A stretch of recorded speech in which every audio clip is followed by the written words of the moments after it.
I wanted to find out just how far I can push a teeny tiny 12 megapixel sensor. With a little help from some industry experts and some very nifty software, we ran an experiment to transform some 12 megapixel raw files into big, beautiful prints. Join me on a journey to find out how big is too big, and I'll show you all the steps along the way so that you too can maximize your print size for raw files.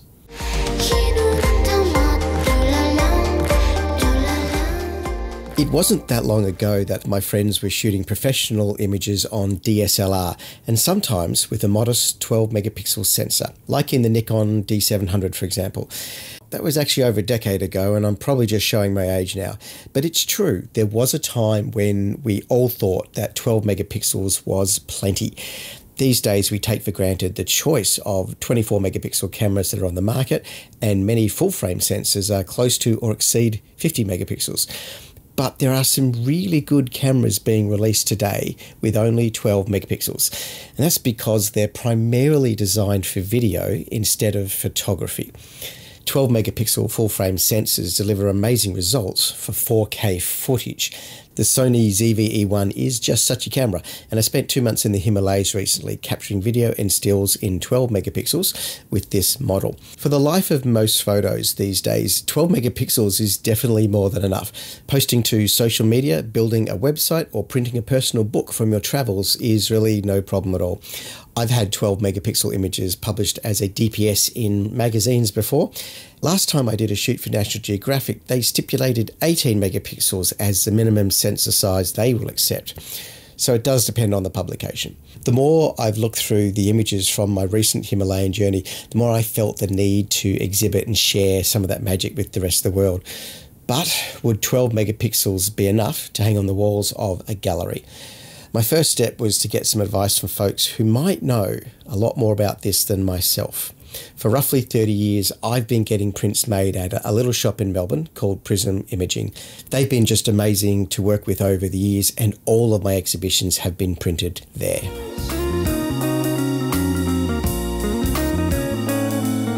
Gary is the owner of Prism Imaging, and we had a very detailed chat about DPI, papers, canvas, and the current state of upscaling software. His advice was, without doing anything particularly tricky with the file, an A3 size print that's roughly 12 by 16 inches should be no problem at all. Pushing the files to A2 size, 16 by 23 inches for example, might be dependent on the quality of upscaling algorithm. A1 size, 23 by 33, he suggested that might really be pushing our luck. The choice of print technology is a factor as well. Printing on canvas instead of fine art paper with its textured surface was something Gary described as more forgiving when it comes to sharpness, as the final print gains a little grain and character from the canvas substrate anyway. You can also magnify the presence of a framed image by being generous with the mount. Even at A3, that's a decent size result and large enough for many kinds of exhibition spaces. And there's a major factor when working out of 12 megapixel is good enough for you. The scale of the room and other elements in that space will affect how large your image is perceived. If we're talking about the lobby of a 5-star hotel with 20-meter high ceilings, then yeah, the scale might be seriously challenging for an A3 print to command any kind of attention. But if you want something to hang in your living room or hallway, then maybe A3 is a pretty good result. And just for context, the prints currently hanging on my wall at home are only 10 by 10 inches. Well, the purpose of this video is mostly to answer the question of how far can we push a 12 megapixel file. I think the other question we all need to ask ourselves is, how big do I really need to go?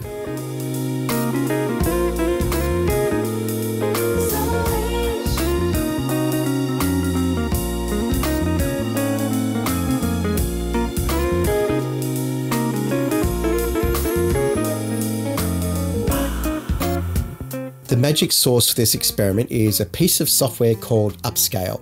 That's Upscayl with a Y, and it's free. I came across this thanks to an amazing YouTuber called Unmesh Dinda, who has a channel called Pix Imperfect. He's very talented and has loads of great advice and tutorials about image manipulation. I'm going to drop a link in the description below for his channel. Now, Upscayl will convert a 12 megapixel file into something around 190 megapixels, which is ridiculous, totally ridiculous.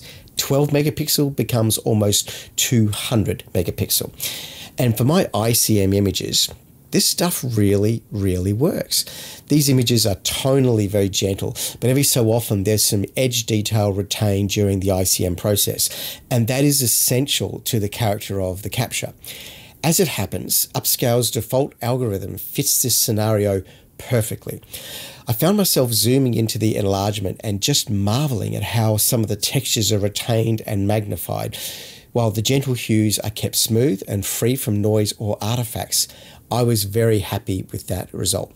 In the interest of making this experiment useful to everyone else who's maybe not shooting with ICM, I've also included a more conventional image in my testing. I picked out a landscape scene taken on the same 12 megapixel camera, plus a far more generous reference image that was captured at a whopping 96 megapixels. That reference file was created using the multi-shot high-res mode on a Lumix S5. That particular Lumix camera only has a 24 megapixel sensor, but it takes a series of 8 frames and uses tricky pixel shift technology to build a 96 megapixel raw file. I've printed images from the Lumix sensors using their multi-shot technology before, and they are stunning. They are the real deal.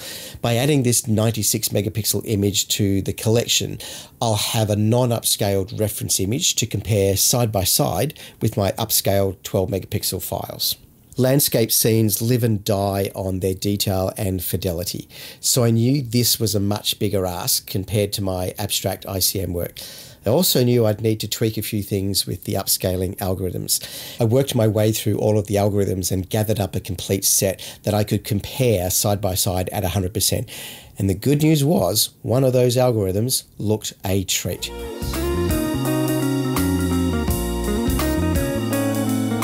So that's our full frame.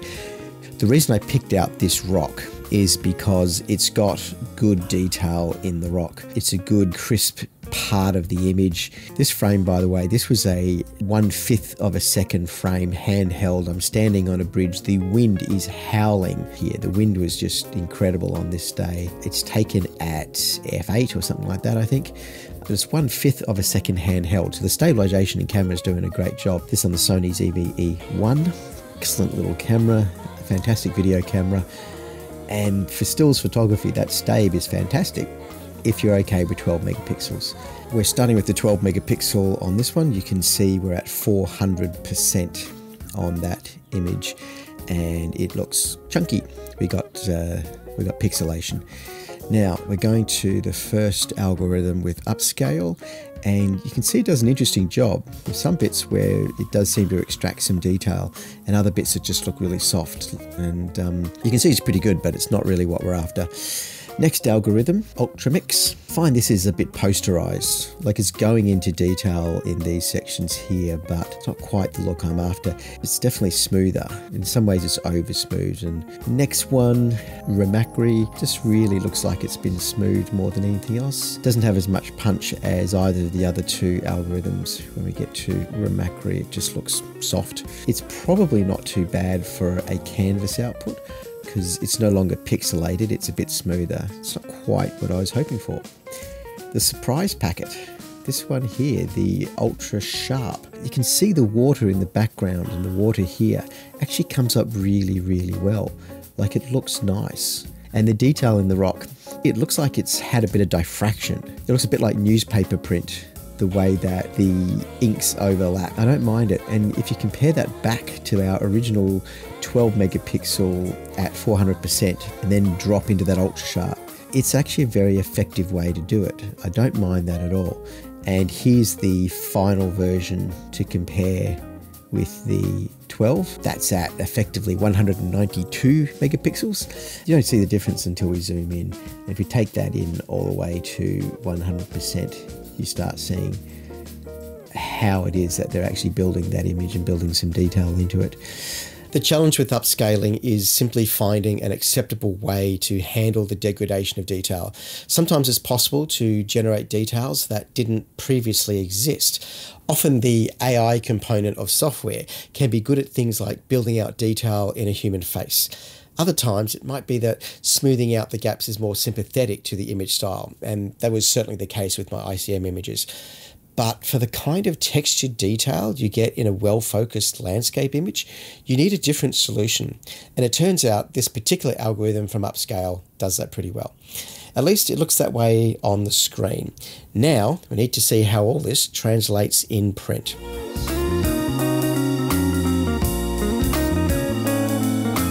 When dealing with a print shop like Prism, you can save a little bit of money by doing all the pre-press checks yourself and sending in a file that is print ready. So I start by making my template for each of my printing sizes in Affinity Publisher. You could use InDesign or any other layout program, or do them one by one in Photoshop. I'm doing it the desktop publishing way because that's my background. And I'm using Affinity because they make really great software at an amazing price, without subscription fees. I size my templates to the maximum paper size I've selected from the Prism price list, then I drop in my super big images. I defined a margin with each of the templates as well. We always leave a little margin around the print to make life easier for the picture framers. For the 24 by 34 inch roll paper, I've got 2 inches all the way around. For the canvas prints, I selected 30 by 44 inch, also with a 2-inch margin. I should note that with the largest of the templates, 30 by 44 inches, my lovely big 96 megapixel reference shot was actually just a little bit smaller than my template at 300 dpi, while the upscaled images were around about 25% bigger than I needed. 300 dpi on large prints is kind of overkill anyway, and anything above 144 dpi at this scale of print is going to look great. Next, I output the images as 16-bit TIFF files in Adobe RGB, and we're done. They are now print ready, and I can send Prism the Dropbox link with a total of 6 files to be printed, and the very next day, I get to see how they come off the rollers.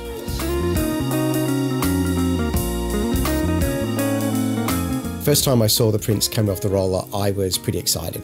The style of the ICM images are absolutely ideal for this technique. Even at the largest print size of 30 by 44 inches on canvas, the images offer up smooth tones throughout, plus some clean and defined edges where it matters. That's basically an A0 print from a 12 megapixel file. Amazing. It looks a business. On the premium paper stock at 24 by 34 inches, roughly A1 printer size, the result is equally impressive. So now, the tough test. Will a finely detailed landscape image survive the enlargement process? I start by looking at our reference image, the 96 megapixel file from the Lumix S5. On both the canvas and premium paper, it looks impressive, and the presence of fine detail is absolutely evident. You can keep stepping deeper into the image and still see more detail. Here, the smaller A1 on paper looked sharper than the A0 on canvas, there's no doubt. You have to get pretty close to tell, but the canvas just isn't as tight on the detail. Next, I pull out the 12 megapixel landscape image, and yes, it feels different to the 96 megapixel reference file, but actually it still looks amazing. Really, really amazing. That ultra-sharp algorithm really does give the image a look not unlike lens diffraction, which is honestly far more pleasing than any other upscaling algorithm I've seen before. A few days after seeing these prints come off the roll at the print shop, I opened them up again for a second look at home. This time with fresh eyes, that upscale 12 megapixel file looks stunning. I haven't seen this since it came out of the shop a few days ago, and I'm just getting my second look at it, and it's amazing, especially on the canvas. You can't see the flaws in it on the canvas. You see the canvas before you see the limits of the upscaling. That's 112 centimeters by 80. Out of a 12 megapixel camera. Good job, Upscayl. Good job, Prism. You really only see the flaws in the image when you compare it side by side to the larger 96 megapixel file. And that's an important factor to remember. Not only does the scale of the room come into play when contemplating how far to upscale, but what else is going to be hanging on the walls next to it? If your entire exhibition is captured on the same camera, then I say go for A0 canvas. It's stunning and far beyond anything I would have believed to be possible. There's a few lessons here for anyone contemplating large prints from their small files. First off, be sure to try a few test sheets with your print shop before committing to a full-scale run. Use that test run to see which papers work best for your artwork. Are you creating velvety smooth images that gain character from a textured stock, or is crispness and clarity your vibe? And test a few algorithms for upscaling to see if you are short on pixels. Never rely on the printer to upscale for you. This is your job, not theirs. And send them print-ready artwork to match their specifications. So finally, go big, give it a crack. If I can get results this good from a 12 megapixel sensor, then maybe your 24 megapixel camera can do even better. The thing we need to remember when contemplating the merit of printing is that size only matters in relation to the room. If you have a $10 million beach house with 5-meter ceilings and 2-meter high pot plants, then yeah, you might want some very, very large scale prints to hang on the wall. I live in an apartment of just 92 square meters, and even an 8x10 looks good in here. Size matters insofar as scale matters. Work out your scale first, then work out how many pixels you really need. Please don't let a few pixels rule whether or not you get to enjoy your photography in print. And I especially encourage you to print what you shoot in whatever manner or scale you can muster. Not nearly enough photographers get to see their work in print on a regular basis. It's quite wonderful and quite different to just seeing them on a screen. There's depth to a printed image that goes beyond the ink. Give yourself a chance to experience the printed form of your creativity and expression, even if it's only 12 megapixel. If by chance you've enjoyed a glimpse of my ICM technique used for these prints, you can take an in-depth look at how they were captured and processed during my Himalayan travels by checking out my video about the layers of colours and the joy of intentional camera movement. Have a great day.